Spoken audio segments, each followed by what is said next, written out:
Bonsoir à tous. Donc, du coup, je choisis de passer par Zoom ce soir puisque Facebook, c'est très compliqué. Donc, voilà, je propose un enregistrement finalement plutôt qu'un live. Donc, je suis Sandrine Roche, je suis thérapeute holistique, créatrice de la méthode Mon corps m'a dit.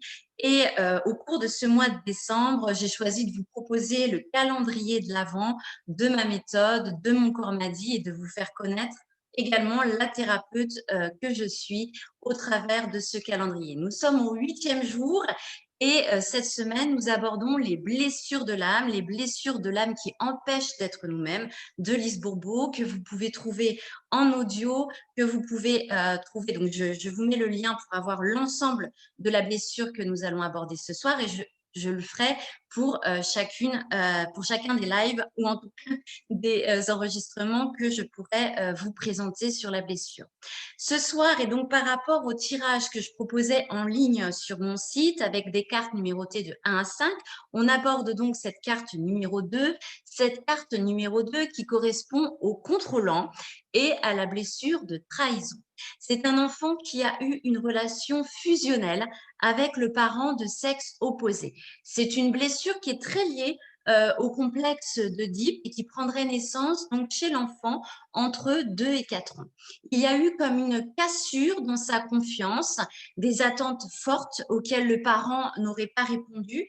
Et c'est par exemple le cas quand un parent vit seul, investit beaucoup son enfant, il y a cette relation comme ça fusionnelle avec un parent absent, donc il prend la place presque de l'autre parent. Et donc l'enfant peut se sentir trahi si sa maman, son papa fait rentrer quelqu'un d'autre dans sa vie. Donc ça peut être ce type de trahison qu'il a eu le sentiment d'avoir vécu ou d'autres choses. Ça peut aller jusqu'à des formes d'inceste dans les blessures vraiment très profondes, hein, très graves, où il y a eu vraiment donc des choses et une portée atteinte à l'enfant. Il y a une cassure, en tout cas, dans la confiance que l'enfant avait mis dans ce parent qu'il avait surinvesti et qui, semble-t-il, selon lui en tout cas, n'a pas tenu sa promesse ou en tout cas donc trahi sa confiance. Les plus grandes peurs du contrôlant, ce sont la séparation et le reniement. La séparation dans le sens de la dissociation, hein. C'est quelqu'un qui va se montrer fort, ne serait-ce que dans sa posture, et qui aura aussi un regard très séducteur, justement pour convaincre son interlocuteur, puisque ce qui l'intéresse dans cette blessure, c'est de convaincre et de contrôler son environnement. Il a besoin de prendre toute la place, d'être là. C'est un peu comme s'il nous disait regardez-moi. Voilà. Donc, il a besoin de manifester ça. Il y a beaucoup de force et de courage dans ce qu'il va mettre en avant. Il veut apparaître vraiment comme quelqu'un de fiable, quelqu'un de fort, sur lequel que rien n'atteint. Et donc, voilà, se montrer sous son meilleur jour et même aller au-delà de ses forces pour montrer à quel point il peut être d'une grande fiabilité. Pour lui, donc, il va mettre aussi, il va chercher à convaincre et à contrôler et peut mettre aussi son grain de sel un peu de partout de manière justement à avoir un contrôle sur son environnement direct. Donc, il va un petit peu, c'est quelqu'un qui met son nez partout, qui va se mêler de tout, mais parce qu'il est dans cette peur de séparation et qu'il a besoin vraiment d'hyper contrôle, de paramétrer l'ensemble de son environnement parce qu'il est dans cette perte de confiance qu'il a vécue enfant et il a mis cette blessure, les blessures hein, qu'on utilise sont des blessures qui sont faites pour se protéger. Euh, donc dans son langage, on va entendre souvent as-tu compris? Ou alors je suis capable, laisse-moi faire, je le savais, quelque chose de très affirmatif, de montrer donc à quel point il sait. Ça peut être, il peut mentir parce que justement, il veut tellement tenir d'engagement que des fois, il va en mettre trop sur ses épaules et il va utiliser le mensonge pour qu'on continue à penser que c'est quelqu'un d'une grande fiabilité. À côté de ça, ça va être quelqu'un de très secret, puisqu'il va avoir peur d'être trahi, donc il va avoir peur aussi de montrer, de dévoiler ses faiblesses, ses manques. Il va être méfiant, sceptique et aura ce côté autoritaire, hein. Si on touche des choses qui le dérangent, il peut être mis dans sa colère. Si on remet en cause ce qu'il dit, sa façon de programmer les choses, il peut être touché et se mettre dans une colère. Sous ses airs fiers et confiants, c'est peut-être celui dans les blessures qui a le moins confiance en lui. On le sait, hein, quelqu'un qui a besoin d'attirer l'attention, qui a besoin de se mettre au centre, qui a besoin de prendre toute la place, c'est pas gage de confiance en soi. Et c'est vraiment quelqu'un qui réclame le regardez-moi, je suis là, dans sa posture, dans son attitude. Et c'est cet enfant qui veut se manifester, qui veut montrer, qui a de cesse de vouloir prendre toute la place et d'occuper toute la place. Il a aussi également beaucoup d'attentes envers les autres, beaucoup plus d'ailleurs que le rigide, hein, qu'on a vu dans la blessure hier. Il va être plutôt dans l'inspection des travaux finis, dans cet hyper contrôle. En plus, c'est quelqu'un qui a un mental très fort, une forte personnalité et qui réfléchit très vite et qui agit aussi très rapidement. C'est un parent qui va avoir du mal lors de l'aide scolaire à comprendre que son enfant ou son conjoint puisse prendre le temps de faire les choses parce que c'est quelqu'un voilà qui est dans cette notion au temps qui a du mal et qui est plutôt dans la rapidité d'action. Et c'est quelqu'un également qui va être beaucoup dans le futur, puisqu'il a de cesse de prévoir les choses pour éviter qu'il y arrive des catastrophes, en tout cas pour contrôler et pour gérer son environnement. Donc c'est quelqu'un qui va avoir du mal à être dans le présent et on verra tout à l'heure comment faire pour se maintenir dans cet état de présence à soi et de l'instant présent. Cette blessure est en voie de guérison, c'est ce qui nous intéresse. Quand on ne vit plus autant d'émotions au moment où quelqu'un ou quelque chose vient déranger ses plans.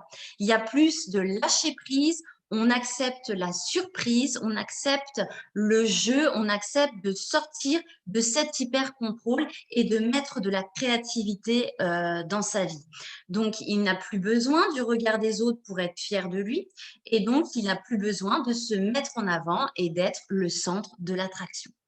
Les potentiels qui sont cachés derrière ce masque, c'est que c'est une personne protectrice et rassurante, qui a des talents d'orateur et qui a des talents aussi pour gérer, pour être chef d'entreprise, pour être dirigeant et non pas contrôlant. Et là, il y a bien une différence. C'est pas être dans l'hyper-contrôle, mais il a une capacité à gérer, à diriger un groupe, des salariés. Il est capable également de grandes performances puisqu'il s'est mis toujours la barre très haute pour se montrer à la hauteur tout le temps et montrer à quel point il est capable. Donc, il est vraiment dans cette capacité et dans cette grande performance. Et il a une capacité également à lâcher prise quand il n'est plus dans ce masque. Donc, pour libérer ses forces, ses potentiels, ne plus être dans cette blessure, donc c'est je vous ai trouvé donc quelques clés que je vais aborder. Donc, faut savoir, voilà, c'est quelqu'un qui est dans un mental très fort, quelqu'un qui se projette dans le futur pour tout paramétrer, pour pouvoir tout contrôler. Et son défi, du coup, va être d'être dans le recentrage. Le recentrage, on l'est quand on est dans ses sensations corporelles. Mon corps m'a dit, hein, donc je vous fais régulièrement revenir au corps, aux sensations et d'être dans le moment présent. C'est s'accorder ce temps et vous dire là, je suis en train de conduire, je touche mon volant. Qu'est-ce que je ressens? Je vois la nature, je suis en train de marcher en forêt. Qu'est-ce que je ressens? C'est vraiment à chaque fois vous ramener au corps de manière à être dans vos ressentis et être vraiment dans l'ici et maintenant et dans votre plein alignement et vous permettre d'enlever ce masque qui, je vous le rappelle, ce masque a été là pour vous protéger de quelque chose que vous avez vécu durant l'enfance. Et là, il est temps de pouvoir en sortir. Donc, c'est ça, hein, les clés que je vous invite à avoir, c'est, comme je le disais hier, c'est vous observer de manière à déjouer le mental. Et une fois que le mental est diminué comme ça par cette observation et cette mise à distance, on arrive beaucoup mieux à se libérer de ces blessures et de ces schémas à répétition. Donc, c'est accepter également de se laisser surprendre, c'est-à-dire de laisser sa confiance à l'autre et de le laisser planifier les vacances, organiser les fêtes, se laisser, enfin voilà, laisser à l'autre le sens de la gestion de la vie de tous les jours, de manière à profiter et se laisser surprendre, attirer par l'effet de surprise et voir que finalement, il ne se passe rien de grave parce que c'est ça, hein, c'est être dans ses peurs, être dans ses angoisses vraiment. Et donc, commencer petit, laisser peut-être faire des petites choses et accepter que ça ne soit pas fait à votre façon, que ça soit fait à la manière de l'autre et lui apporter toute votre bienveillance, toute votre attention en disant c'est fait différemment, mais c'est joliment fait. Enfin, vous voyez, accepter de porter ce regard neuf et de laisser faire les choses. Voilà, et de porter toujours pareil, hein, de commencer par petit, parce que vraiment ça peut être angoissant quand on a toujours été dans cette façon d'être. Il faut y aller aussi petit à petit et faire preuve justement de bienveillance envers soi-même également. Une troisième clé que j'avais envie de vous partager, c'est ces phrases, ces affirmations positives que vous pouvez créer, que vous pouvez choisir. Par exemple, j'accepte que ce ne soit pas fait à ma façon. C'est une phrase, une affirmation positive que vous pouvez vous répéter. Alors, soit vous la répétez en utilisant des points d'EFT que vous trouvez sur YouTube, sur Internet. Mais là, je vais vous parler de quelque chose qu'on utilise dans ma pratique en kinésiologie et qui fait intervenir l'hémisphère droit et l'hémisphère gauche de façon conjointe et qui vous permet de vous rassembler dans tout ce que vous êtes. L'hémisphère droit, il faut savoir que c'est celui qui commande la main gauche et l'hémisphère gauche, celui qui commande la main droite. Et pour ce faire, donc l'hémisphère droit, pour dire juste deux mots dessus, c'est l'hémisphère de l'intuition, de la vision globale, de l'émotion, de la mémoire visuelle, artistique, créatif. L'hémisphère gauche, la vision plus du détail, du langage analytique, de la mémoire auditive. Et on a besoin des deux, il n'y en a pas un qui est mieux que l'autre. Simplement, c'est important de les rassembler, de les réunir pour être dans votre plein potentiel. Et pour utiliser la répétition de ces phrases positives, il peut être nécessaire et utile d'utiliser donc ce que je vais vous montrer, les mouvements croisés qui peuvent vous permettre justement d'intégrer et de déprogrammer et de reprogrammer votre corps avec ces phrases positives que je vous laisse le soin de choisir, qui vont vous parler, qui vont vous être le plus bénéfique possible. Les mouvements croisés, c'est utiliser la main opposée à la jambe et de venir répéter votre phrase. Donc ici, j'accepte que ce soit fait que ce ne soit pas fait à ma façon, j'accepte que ce soit fait différemment, enfin, peu importe, et de venir jambes et bras croisés à l'opposé, qu'on utilise dans les techniques de Brain Gym, de Paul Denison, de l'apprentissage, donc qui est un pan de la kinésiologie. Donc voilà, j'avais à cœur de vous montrer également cet exercice qui peut vous servir et qui peut vous permettre de reprogrammer votre corps, puisque l'intérêt ici pour moi, c'est de vous montrer un petit peu différentes clés, différentes méthodes, différents principes. Hier, j'abordais également quelque chose de la cohérence cardiaque que vous pouvez également utiliser ici, puisque tout ce qui va vous permettre de vous rassembler, de vous mettre dans votre corps, de vous mettre de vous éloigner du mental, mais de vous connecter plutôt à vos sensations et à votre respiration, va vous aider à déprogrammer ces vieux schémas, à sortir de ces masques que l'on porte à travers notre blessure. Également, le point karaté que j'ai abordé hier, qui est donc de tapoter au niveau de la zone charnue de la main, à peu près au milieu de cette zone charnue, avec deux doigts, vous allez tapoter et vous allez répéter pareil la phrase je reconnais, je ne sais plus, même si je suis dans ce masque de contrôlant, je m'aime, je m'accepte et je me respecte profondément. Parce que là aussi, c'est important d'être dans la bienveillance avec vous-même, de reconnaître, d'observer votre blessure, de vous dire, pourtant, j'aimerais manifester autre chose, mais de vous dire, c'est pas grave. c'est comme ça, j'ai fonctionné comme ça pendant 20 ans, 30 ans. Enfin, je vais pas changer du jour au lendemain. Et donc, ce point karaté, qui est un point de libération émotionnelle, va vous permettre également de manifester de la bienveillance pour vous-même et de vous répéter justement cette phrase: «Je m'aime, je m'accepte et je me respecte profondément» et ce, quoi qu'il arrive finalement. Et de mettre la phrase en premier, donc même si je suis dans ma blessure, dans mon masque de contrôlant, même si je n'accepte pas de faire confiance facilement, même si je reste méfiant, enfin peu importe ce qui va résonner pour vous et que vous allez mettre, c'est surtout je m'aime, je m'accepte et je me respecte profondément. C'est à faire 3 fois de chaque côté. Si plus est juste pour vous, faites-le davantage.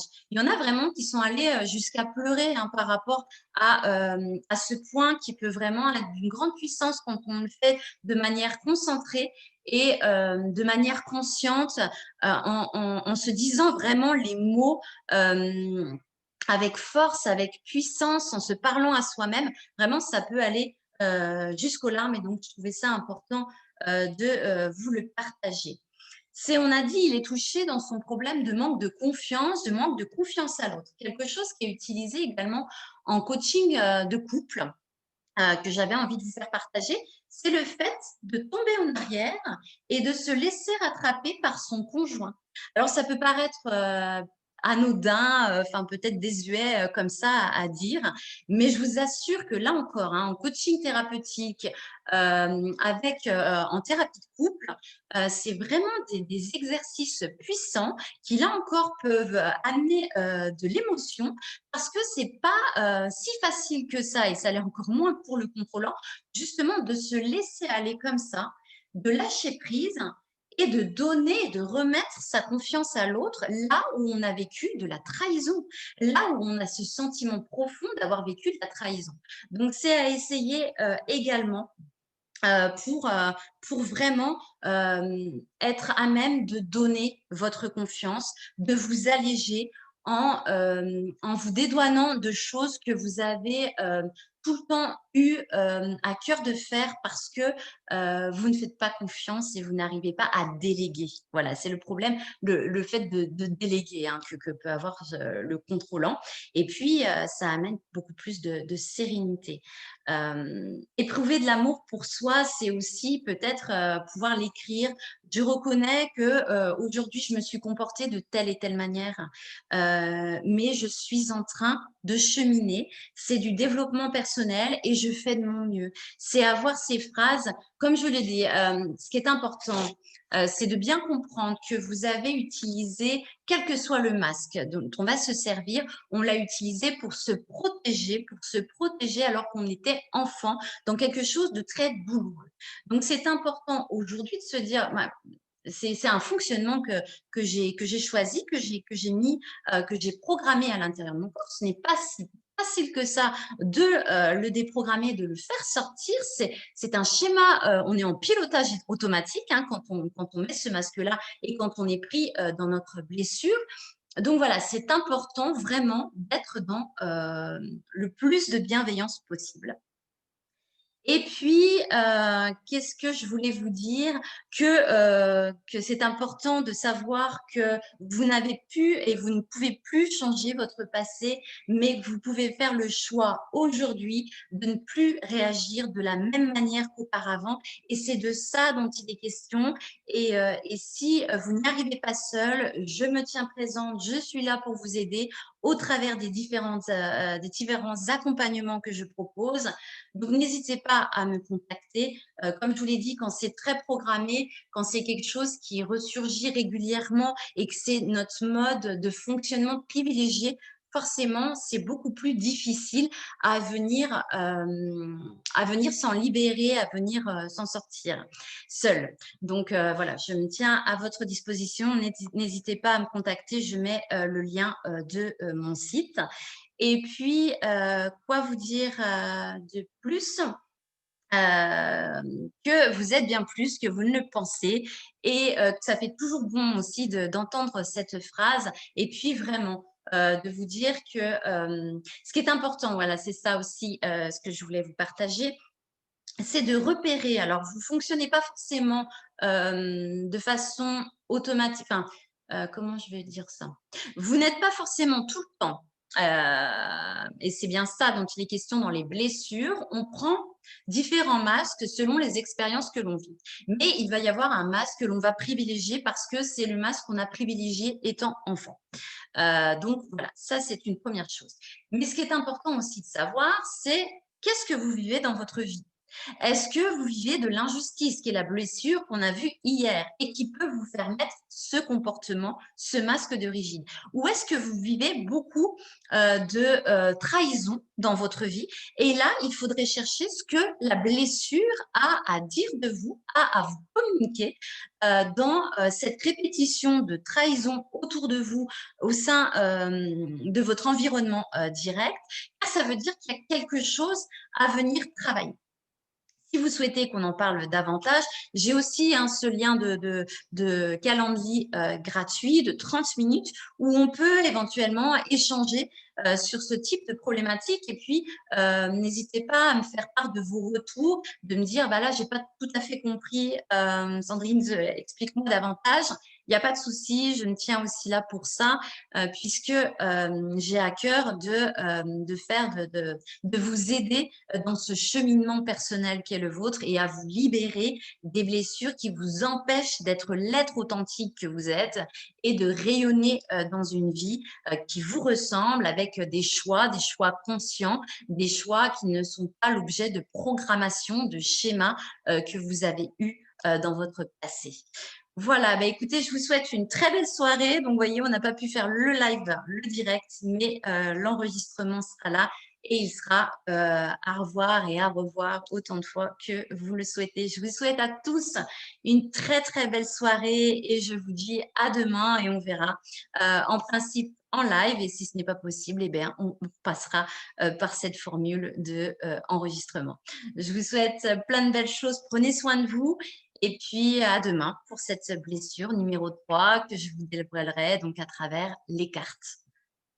Bonne soirée à tous.